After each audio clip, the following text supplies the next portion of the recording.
And it was given by two very astute British middle-aged men who had been in the fields themselves, measuring, photographing, analyzing this phenomenon.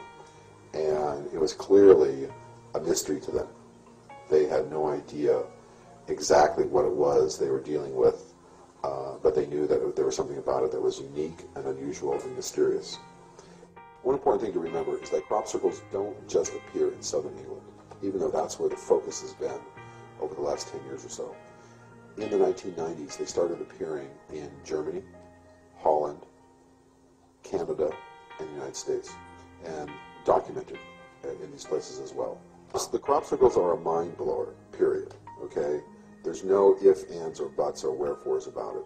The way to experience it is to go there, and to be in one, and to see them yourself from a plane, to drive around the fields of southern England, to stop at a roadside parking spot in the middle of all these wheat fields, get out of your car, figure out how do I get to that formation that's a half a mile away, and climb over fences, through bushes, through nettles and thorns, walk down the tram lines, which are these lines that the tractors leave, that you see in all the fields, and go into the circle. And that experience in and of itself cannot be duplicated in any other manner. There's no other way of talking about the crop circles when you start talking about what are they really like. You know, it's going there and being inside of them.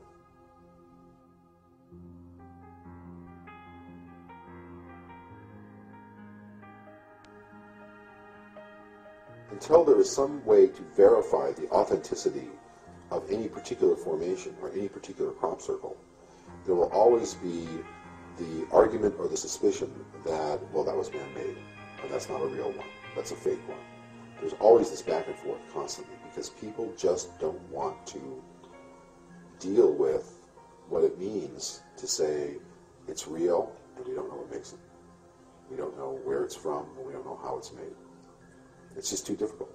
It's called dealing with the unknown.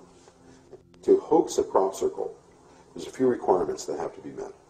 One is it has to be done at night, because the whole idea is that you're fooling people. So you have to do it at night. You have to do it all at once, because you can't leave one half-finished, because people see it the next day. If they see a half-finished crop circle, they'll know somebody's making it. And you have to finish by early morning, because in the summertime, the croppies are out there at 4 o'clock in the morning driving around looking for new crop circles.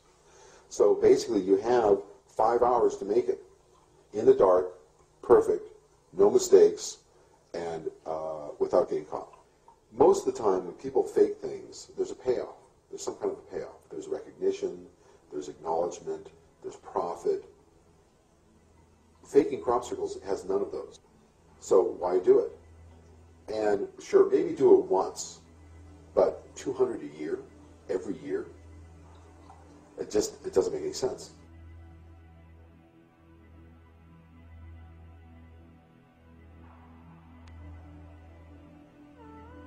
The crop circles are an unknown phenomenon from the standpoint that nobody knows who makes them, how they're made, or why they're made. So those three things alone, unanswered, tend to stimulate, a lot of curiosity. What are these things? The difference between the UFO phenomenon and the crop circle phenomenon is that in the UFO world, if an observer sees something, it's generally fleeting. It comes and goes. It's a light in the sky. It's an unusual experience that can't be explained. It's some anomalous combination of circumstances that is extremely unusual. The crop circles have a similar component to them. They're very unusual, they're unexplained, they're enigmatic. The difference between UFOs and crop circles is that the crop circles are there for 2, 3, 4 weeks until the wheat is harvested by the farmer. So you have a chance to live with, to sit with, to observe over a much longer period of time a very unusual, what in the UFO world would be a fleeting moment, in the crop circle world is an entire summer. Summer after summer after summer. So the opportunity to study the phenomenology is much greater with the crop circles because they're there over a long period of time. One of the things I've noticed with dealing with people who have been researching the crop circles for a long time is that they're all interested in what is the truth, what really makes this happen. And as a result of being willing to do that, they're pretty aware people. They are students of expanded consciousness. And I was wondering why that was. And somebody said to me, well, as soon as you start reaching into the unknown, as soon as you start asking why, you create an almost unavoidable consciousness transformation, because you're opening yourself up to a new aspect of the world.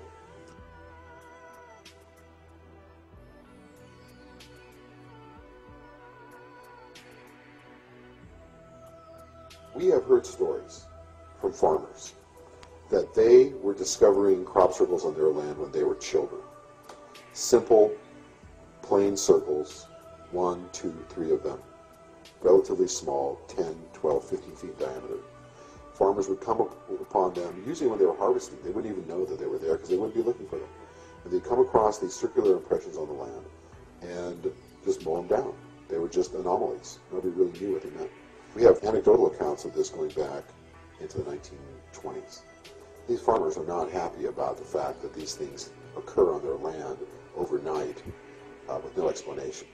And for a number of years, the whole idea was, well, they're made by kids, they're pranks. They're made by kids on the way home from the pub at night.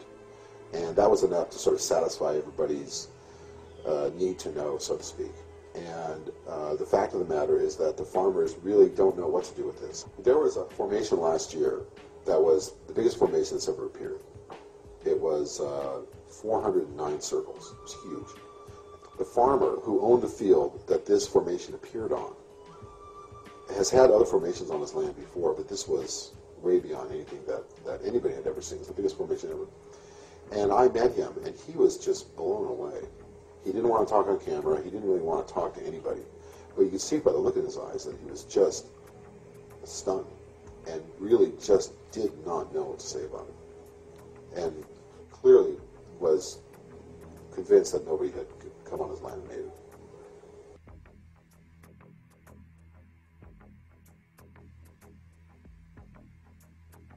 The crop circles that appear in southern England appear in a relatively small geographic area.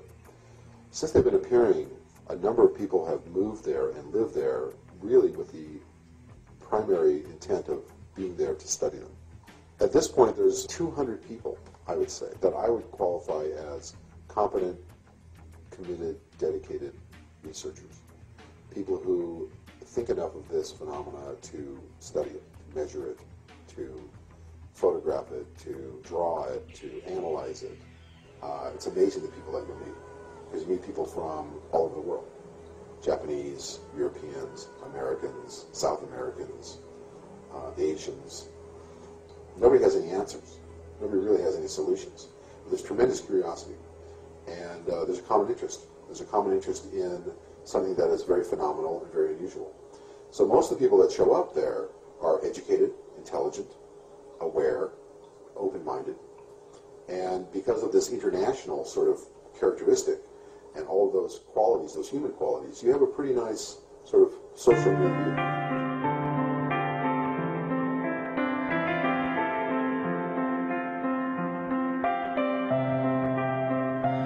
Das hier war ein Kongress, der bei Barbary Castle in England am 1. This is a crop circle that appeared on the 1st of June 2008 near Barbary Castle.